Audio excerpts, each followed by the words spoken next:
All right, welcome back to ABA exam review. Today we're continuing our fourth BCBA practice exam. We're going through the next set of questions together and breaking them down. If you're new to the channel, welcome. If you're returning, welcome back. Please like and subscribe. If you're looking for our proven study materials, check out behavioranalyststudy.com. We offer 3 practice exams, a task list study guide, and of course, our combo pack. When you pass your exam, let us know so we can include you in our Sunday shout out. Other than that, let's work hard, study hard, get to our questions. 131. Gatsby implements a progressive ratio schedule of reinforcement for one of his clients. The response requirement is set at 3 to begin with. Gatsby decides that the requirement will increase by 2 each time the client earns reinforcement 3 times in a row. What did Gatsby do wrong? This is a great question to re-emphasize the importance of fluency. You cannot overstate how important fluency is. You need to be as close to 100% fluent in our material as possible to do well in the exam. If you are fluent and you know what a progressive ratio schedule is, this is a very simple question. What you don't want to do is get caught in a question like this, trying to figure out, okay, what is a progressive schedule? Because then you miss a very easy question like this. So a progressive ratio schedule basically sets up a response requirement for the client and then slowly increases the response requirement independent of the learner. And that's what kind of separates this progressive schedule from a lot of other schedules, right? No matter what the learner is doing, we are independently increasing the response requirement and changing the response requirement of the schedule. So in this case, Gatsby set the requirement at 3 to begin with. He then says, I'm going to increase by 2 each time the client earns reinforcement 3 times in a row. Well, what did he do wrong based on what we just said? A, he set the successful attempt requirement too high. Well, we shouldn't be having a successful attempt requirement for a progressive ratio schedule because we're not changing the schedule based on successful attempts. So A is not really relevant. B, the initial requirement set was too low. Not really. 3 is okay. It's not that bad, right? If it was, FR3, you only need 3 responses to get reinforcement. So it's not really that low. It's not too high. It's fine. C, he should increase the response requirement independent of the client's response. This is correct. Okay. So it's not about setting the successful attempt requirement too high or too low. He shouldn't have that successful attempt requirement at all. He needs to increase the response requirement independent of the client's response. And then D, he did nothing wrong. Well, no, we decided C was our answer. Again, if we're fluent and we know what a progressive ratio schedule is, this question should become quite easy for you as you prepare for your exam. 132. A case is transferred to you from one of your coworkers. The previous supervisor explains to you that the client is a fast learner and is easy to work with. You decide to use a least to most prompting strategy. How would you begin the strategy? All right, let's think about a least to most prompting strategy. Least to most prompting, we are trying to use as little prompting and the least invasive prompting we can. Okay, based on your coworker, they tell you the client's a fast learner, easy to work with, might not need a lot of prompting. So you say, okay, I'm going to use least to most. Now, how are you going to begin the strategy? A, use a gestural prompt on the first attempt by the client. So a gestural prompt is low on the hierarchy of invasiveness, but we're not going to start there with least to most. B, using errorless learning on the first attempt by the client. Errorless learning is about as invasive as it gets, right? Because errorless learning, we are using as much prompting as necessary to prevent mistakes. So errorless learning is much more akin to a most to least strategy rather than least to most. C, using no prompt on the first attempt by the client. Good. When you use least to most, you want to give the client or the learner a chance to respond without prompt to begin. That's how you begin a least to most. Because really the least amount of prompting is no prompting. And that's where you begin, right? You give the SD. Can they engage in the response without a prompt? If they can, great. You've done least to most prompting. That's where you want to start. C looks good. D, using a verbal prompt. Again, D and A have the same issue. Yes, they are very innovative prompts, right? But if we're going to start least to most prompting, we want to start with the least prompting available, which is no prompt at all. So we're going to start by using no prompt on the first attempt by the client. You make tea every morning for you and your family, and everyone drinks a cup. You like to make another pot of tea in the afternoon as well. You ask your family if they would like any, and they tell you no. After the third time you ask, you stop asking and just make some for yourself. What changed your behavior? All right, let's think about this. Okay, we have the situation where you're making tea every morning for you and your family. Everyone drinks a cup. Great. You then make more tea in the afternoon. You ask your family if they would like any. They tell you no. You do this 3 times and stop asking. What has happened to your behavior? Well, it's decreased. So when we have behavior that decreases, what do we typically attribute that to? Reinforcement or punishment? Well, if the behavior is decreasing, we know it's not going to be reinforcement. It's either going to be a punishment or an extinction procedure. And an extinction procedure requires withholding of reinforcement from a behavior that was previously reinforced. But in this case, your behavior of asking the family was never reinforced. From the get go, it was punished. You asked if you would like any, or if they would like any. They tell you no. After the 3rd time, you stop asking. They've punished your behavior of asking by telling you no. So it's a punishment procedure. Now we need to determine, is it positive? Is it negative? Well, is something being added or taken away? Well, this response no is being added. So we are really looking at a positive punishment procedure. It isn't A, extinction. We're not withholding anything. It isn't C, negative punishment. We're not taking away anything. And it isn't reinforcement. It has to be positive punishment. We've added this no and decreased our future behavior. 134. What aspect of baseline logic seeks to confirm what the baseline data path would look like if no intervention was ever introduced? It's a wordy question on purpose. A lot of times, your questions might get very drawn out, convoluted, and wordy. It's your job to break down what it is the question is asking and not get lost in the text. All right. So we are initially looking for baseline logic. So we're thinking prediction, verification, replication. So what aspect of baseline logic seeks to confirm what baseline data would look like if no intervention was ever introduced? Essentially, what this question is asking you is what aspect of baseline logic confirms what baseline data would be if you didn't introduce an intervention. Well, we know A, prediction, that's when we're predicting what that baseline data path will look like, right? If we're going to then try to verify our prediction, this is what we would be talking about, okay? Verification tries to confirm our prediction about that baseline data path if no intervention was ever introduced.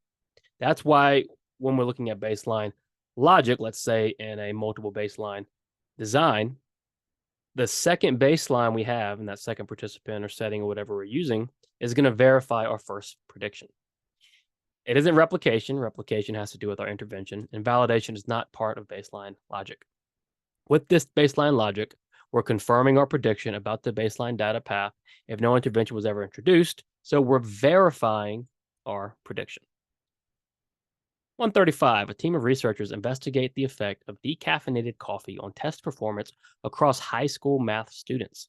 The team discovers that the more decaf coffee students drank, the better they scored on exams. What is not true about the previous statement? Okay, first things first. Not true. Be very careful here. Meaning 3 of these are going to be true. 1 is not. So you can identify the 3 that are true, or you can find the 1 that isn't. Well, as always, let's do our work up front. We do our work in the question before jumping to the answer choices. So we have researchers investigating the effect of decaffeinated coffee on test performance. So already you should be thinking, I've got my independent variable, my decaf. I've got my dependent variable, test performance, right? And then they discover that the more decaf coffee drank, the better scored on the exams. So we have our basic information. So what is not true about this statement? A, decaffeinated coffee was the independent variable. Well, that is true, right? We were manipulating the amount of decaffeinated coffee. And then test performance was the dependent variable, right? So we're looking at the effect of decaf on test performance. These are both true. C, the team controlled for all extraneous variables. Well, can you ever control for all extraneous variables? No, it's not really possible. You need to try, right? We need to try to eliminate confounds and things like that. But you can never truly say, well, I've controlled for all variables. That's just not the case. D, the team discovered a correlation. Yes, okay, this is a correlation. This is not a causation. A causation says this happened because of this, all right? Now, there's a correlation here, right, between decaf coffee drank and scores on the exam, but we can't for sure say that's what caused it. Maybe they studied more, maybe they slept better, et cetera, et cetera, et cetera. A million different things could have caused it, but we did establish a correlation. So we know decaf was the IV, test performance was the DV. We discovered a correlation. What they didn't do was control for all extraneous variables, because you just can't do that. 136, you've worked as a behavior analyst for over 10 years in homes and in school districts. You typically work directly with autism classrooms, but this year you were assigned a classroom that includes several different disabilities. As you are contracted through the school district, how should you proceed? All right, you have to know about third-party contracts. It is in our ethical codes, and you have to understand what they are and your role. What it boils down to essentially is your responsibility is always to the clients, right? Even if you're contracted through a third party, your responsibility is to do no harm to those clients. And you still need to adhere to the rest of the code. That code is for BCBAs and BCABAs. It isn't for people outside of our field. Okay, we have to remember that. So in this case, you worked as a behavior analyst for 10 years in homes and school districts, so you have a lot of experience. But, you mostly worked with autism classrooms. Your experience is with autism. This time, you're going to a classroom that includes several different disabilities, meaning you might have autism, but you might have other things, right? Intellectual disabilities, learning disabilities. You're not sure yet. So even though you're contracted through the school district, how do you need to proceed in order to protect these clients? A, ensure that you're competent in working with the students in the classroom. Easy enough, right? That is exactly what you need to do. All right. Regardless of what this contract says or whatever the school district tells you, if you are going into this classroom, and let's say they have a deaf and blind student and you've never worked with someone who is deaf and blind, you are not competent to work with that student, regardless of your experience with autism. And ethically, you are not allowed to work with that student unless you get supervision or training. That's just what our code says. So you need to ensure that you're competent before you begin working. B, you're a third-party contractor, so you should honor the request. Well, not necessarily. If everything checks out, then of course. But if you aren't competent, then no. C, you need to verify that all students also have autism. Well, no, ABA is not just used for autism. Got to remember that. And then D, begin conducting FBAs on all the students. Well, before you start doing your behavior assessment, you need to ensure you're competent working with the students in the classroom. Don't think just because you're contracted out and you're working as a third party with whoever it might be, that you don't have to adhere to our ethical code. That ethical code follows you regardless of the population that you choose to work with. 137, which of the following answer choices is true of developing self-management skills? All right, self-management skills is something that I think you should take 2 or 3 days and really get to know well, because I think once you understand it, you're not going to forget it. And it's something that once you understand, not only are you going to do well on the exam if asked questions, but it's a great strategy to use for interventions. Okay. So we're looking for an answer choice which is true of self-management. So something that is true, meaning 3 or false. A, self-management can only be used for private events. Can self-management only control thoughts and feelings? Of course not, right? Self-management can also be used for observable events. C or B, self-management does not promote generalization and maintenance. It's actually the opposite. Self-management is excellent at promoting generalization and maintenance. C, self-management can utilize a small repertoire of skills to control several behaviors. This is true. The great thing about self-management is we can teach really a few different basic behaviors and skills, which can then go out and control all these other behaviors. Because if we have self-management in place, then that person is able to manage their own behaviors without all these other interventions in place. You can take a small repertoire of skills and abilities and use it across several behaviors, several settings. It's really a great thing to do. D, self-management is not conceptually systematic. Self-management is conceptually systematic if done correctly. Remember, we use the term self-control, but it's also often used incorrectly, okay? Self-control is almost a mentalism, right? We need to think in terms of self-management, and self-management done correctly is conceptually systematic. So, what is true about self-management skills? We'll see. Self-management can utilize a small repertoire of skills to control several behaviors. Parents want to incorporate choice in their child's morning routine. What reinforcement schedule might you suggest as a behavior analyst? All right, so there's really only one compound schedule you should be thinking of, and that schedule is associated with choice, with matching law. And so if your parents want to incorporate choice and you want to suggest a reinforcement schedule, what are you going to choose? A, tandem. Well, tandem is associated with a chain schedule. And tandem and chain, there really isn't much choice, right? Because things have to happen in some sort of order. B, conjunctive. Well, conjunctive says both schedules must be met. So regardless of choice, you still need to meet both schedules. Mixed says these schedules occur at random, so you're not choosing. Concurrent is what we're looking for. Concurrent is associated with matching law. It's associated with choice, where we have two different schedules operating, and you're able to choose based on the response requirement, the reinforcement delivered, et cetera, et cetera. So if the parents want to incorporate choice, you would suggest maybe a concurrent schedule. A brand new behavior technician explains to you, a behavior analyst, how their first day with the client went. They tell you they showed up at the house with materials, talked with the parents briefly, and then told the client to sit down so they could get to work. What would you say the technician did incorrectly? All right, this is a supervision question. So we got to you got to put yourself in the shoes of a behavior analyst and consider the scenario where you have a technician on their first day, right? They showed up at the house with materials, talked with parents, and then told the client to sit down and get to work. What do you think they did wrong? And you need to analyze that and think, okay, what would I do or what I say if I was the behavior analyst? A, the behavior technician should focus on the client, not the parents. Not necessarily. It's their first day with the client. So talking with the parents briefly is a good thing. They introduce themselves, build slight rapport. Doesn't seem like a bad thing at all. B, the behavior technician should establish rapport with the client. Good. What they failed to do was establish this rapport. They shouldn't show up and immediately tell the client, sit down and get to work. It's their first day with the client. We need to build a relationship first before we start putting demands on these clients at all. You would never, even if you had employees, right, or somebody worked for you or whatever it might be, you would never just put demands on these people without developing some sort of relationship, right? And we have to treat our clients with the same sort of dignity and respect. In addition, building rapport is going to start to get this technician to pair themselves as reinforcement. Okay. So this behavior technician needs to establish rapport first. See, the behavior technician should be prepared for session. It seems like they were. They showed up the house with materials. And the behavior technician did nothing wrong. Well, no, they should establish rapport first before we jump into work. And then finally, 140, after several attempts at managing the student's behavior, the teacher resorted to detention and bribery in an attempt to make things better. These two interventions could also be considered what?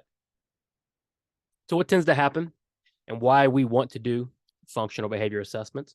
Because the alternative is trial and error and trying to find an intervention through trial and error, or just guessing, right? Trying anything without any strategy. And what happens is they don't work. These interventions don't work, and we eventually resort to punishment and coercion. And that's what happened here. They took several attempts at managing behaviors, went to detention, bribery. So they went to punishment and they went to coercion. What are all those interventions also considered? A, default technologies. Yes, default technologies are these punishment-based procedures, these invasive, these coercive procedures that traditionally have been used to manage behavior. All right. And typically, default technologies are used when proper assessments aren't done. So detention and bribery are considered default technologies. Timeout procedures. Well, detention might be timeout, but bribery isn't timeout. Baseline technologies is not a thing here. And then antecedent interventions. Well, detention and bribery might be antecedent, right, if it's coming before, but detention is definitely going to be a consequence. So these two interventions are going to be considered default technologies. These are punishment-based, invasive, coercive interventions that we resort to, right, without proper assessment. Fantastic. Thank you for watching. Make sure you check behavioranalyststudy.com for our study materials. Let us know when you pass, like, subscribe, join, work hard, study hard. See you soon.